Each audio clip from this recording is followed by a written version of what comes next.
ఈరోజు పెళ్లి రోజు జరుపుకున్నటువంటి దంపతులకు విఎస్ఆర్ సేవా సంస్థ నుంచి పెళ్లి రోజు శుభాకాంక్షలు తెలియజేస్తున్నాం.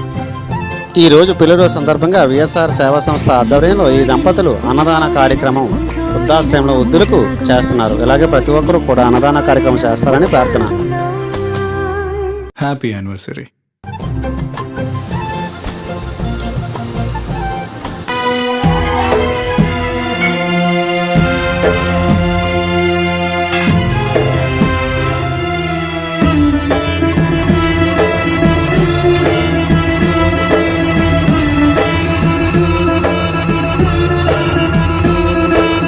అన్నదానం అన్నదానం అన్నదానం అన్నదానం ఈహానికి పరానికి హితానికి ప్రియానికి సన్నిధానం అన్నదానం పిన్నిదానం అన్నదానం అన్నదానం అన్నదానం అన్నదానం అన్నదానం